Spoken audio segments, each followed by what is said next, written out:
வணக்கம் நேயர்களே. வெற்றி படிக்கட்டு வாழ்க்கையில் வெற்றியை தர வேண்டும் என்பதற்காக உங்கள் வசந்த் டிவி தினமும் காலை 7 மணிக்கு இந்த நிகழ்ச்சியை உங்களுக்கு தருகிறது. எந்த ஒரு காரியமாக இருந்தாலும் சரி, அதை செயல்படுத்துகின்ற பொழுது மற்றவர்களுக்கு பயனுள்ளதாக இருக்க வேண்டும்.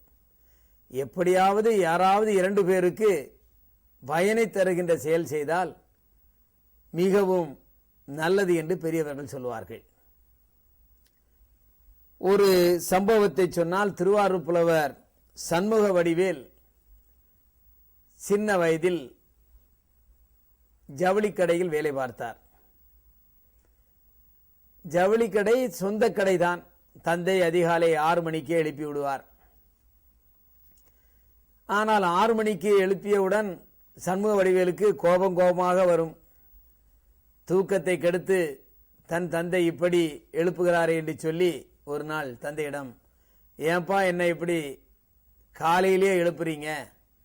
என்ன மக்கள் அங்கே வரிசையா நின்று நமக்காக காத்தா இருக்கிறாங்க, நம்ம கொஞ்சம் நேரம் கழிச்சு கடை திறந்தா என்ன என்று கேட்டார். உடனே தந்தை சொன்னார், அப்பா, நாகூர் தர்காவுக்கு மக்கள் வருவாங்க, இரவு வந்திருப்பாங்க, தங்கிட்டு காலையில் குளிக்கலான்னு நினைக்க சமயம் அவங்ககிட்ட துண்டு இருக்காது. உடனே எட்டி பார்ப்பாங்க, உன் கடை அங்கே இருக்கும், கடை திறந்திருந்தா அதில் ஒரு துண்டு எடுப்பாங்க, நமக்கு 2 ரூபா கிடைக்கும். அதே நேரத்தில் காலையில் ஒரு மனிதனுக்கு உதவி செய்ததாகவும் நமக்கு ஒரு நல்ல பெயர் கிடைக்கும். எனவே காலையில் போ என்று சொன்னார்.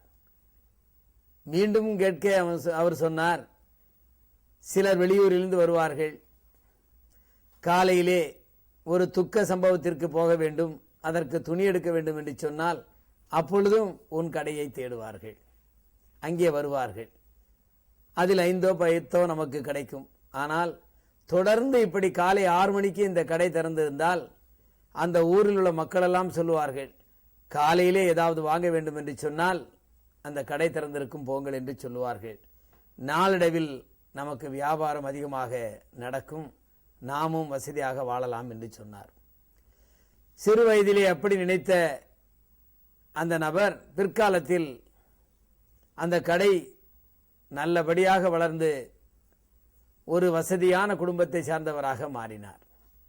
சில நேரத்தில் சிலர் சொல்லுகின்ற நேரத்தில் அது தந்தையாக இருந்தாலும் சரி, நமக்கு ஒத்து வராத செய்தியாக இருக்கும். அல்லது ஏண்டா இப்படி நம்மளை கெடுக்கிறாங்க, ஏன் இப்படி நம்மளை துன்புறுத்துறாங்க என்ற எண்ணம் தோன்றும். ஆனால் அதுதான் வாழ்க்கையில் வெற்றியை தரும்.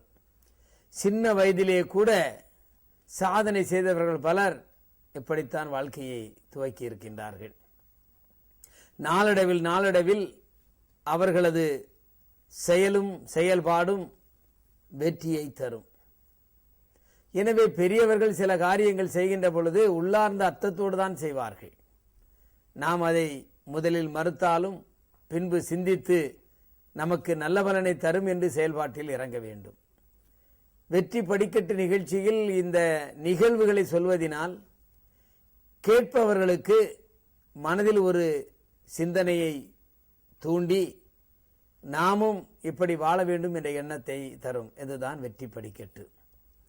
சின்ன கடை, அதில் வியாபாரம், காலை 6 மணி என்பது பெரிய சமாச்சாரமாக இல்லாவிட்டாலும் அதுவும் ஒரு மூலையில் நமக்கு அறிவுறுத்தும். சின்ன சின்ன காரியங்களை செய்கின்ற பொழுது பிற்காலத்தில் பெரிய அளவு பலனை தரும் என்ற சிந்தனை நமக்கு வரும். வாழ்க்கையில் வெற்றி பெற வேண்டும் என்று இருக்கின்ற இளைஞர்களெல்லாம் தான் செய்கின்ற காரியத்தில் நிச்சயமாக வெற்றி கிடைக்கும் என்ற சிந்தனையோடு செயல்பட்டால், முதலில் சற்று தயக்கமாக இருந்தாலும் தயக்கத்தை நாம் தூர வைத்துவிட்டு ஒரு பாசிட்டிவான சிந்தனையோடு செயல்படுகின்ற பொழுது வெற்றி நமக்கு நிச்சயம் கிடைக்கும். அந்த வெற்றி நீண்டகால பலனை தரும், மக்களுக்கும் நமக்கும் பெருமையை தரும் என்று சொல்லி மீண்டும் உங்களை நாளை சந்திக்கின்றேன். நன்றி, வணக்கம்.